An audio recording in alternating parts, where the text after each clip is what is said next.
আজি বৰ শোকাকুল এই পৰিৱেশ আমাৰ দক্ষিণ বেগিজানৰ অৱস্থিত আমাৰ পদ্মেশ্বৰ বৰদলৈদেৱৰ জ্যেষ্ঠ পুত্ৰ যিটো কৰ্মসংস্থাপনৰ হেতু সুদূৰ ছিকিমত তেখেত NSPC আণ্ডাৰত ছুপাৰভাইজাৰ পদবীত তেখেত কৰ্মৰত আছিলে।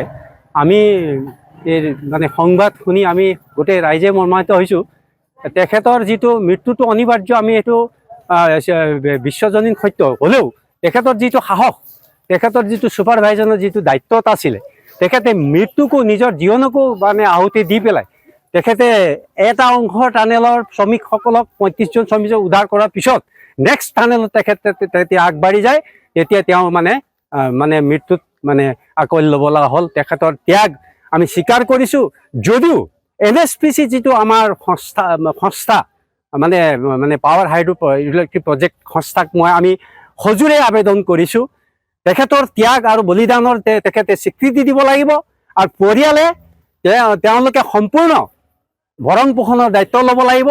আৰু পৰিয়ালৰ হৈ মানুহজনীয়ে সেই NSPC আণ্ডাৰত এটা চাকৰি পাব লাগিব। আজি বৰ শোকাকুল এই পৰিৱেশ আমাৰ দক্ষিণ বেগিজানৰ অৱস্থিত আমাৰ পদ্মেশ্বৰ বৰদলৈদেৱৰ জ্যেষ্ঠ পুত্ৰ যিটো কৰ্মসংস্থাপনৰ হেতু সুদূৰ ছিকিমত তেখেত NSPC আণ্ডাৰত ছুপাৰভাইজাৰ পদবীত তেখেত কৰ্মৰত আছিলে।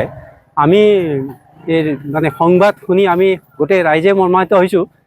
তেখেতৰ যিটো মৃত্যুটো অনিবাৰ্য, আমি এইটো বিশ্বজনীন সত্য হ'লেও তেখেতৰ যিটো সাহস, তেখেতৰ যিটো ছুপাৰভাইজাৰৰ যিটো দায়িত্বত আছিলে, তেখেতে মৃত্যুকো নিজৰ জীৱনকো মানে আহুতি দি পেলাই তেখেতে এটা অংশৰ টানেলৰ শ্ৰমিকসকলক 35জন শ্ৰমিকক উদ্ধাৰ কৰাৰ পিছত নেক্সট টানেলত তেখেতে তেতিয়া আগবাঢ়ি যায়।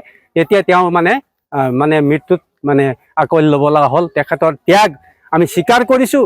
যদিও NSPC যিটো আমাৰ সংস্থা মানে মানে পাৱাৰ হাইড্ৰ ইলেক্ট্ৰিক প্ৰজেক্ট সংস্থাক আমি সজোৰে আবেদন কৰিছোঁ, তেখেতৰ ত্যাগ আৰু বলিদানৰ তেখেতে স্বীকৃতি দিব লাগিব। আৰু পৰিয়ালে তেওঁলোকে সম্পূৰ্ণ ভৰণ পোষণৰ দায়িত্ব ল'ব লাগিব। আৰু পৰিয়ালৰ হৈ মানুহজনীয়ে সেই NSPC আণ্ডাৰত এটা চাকৰি পাব লাগিব।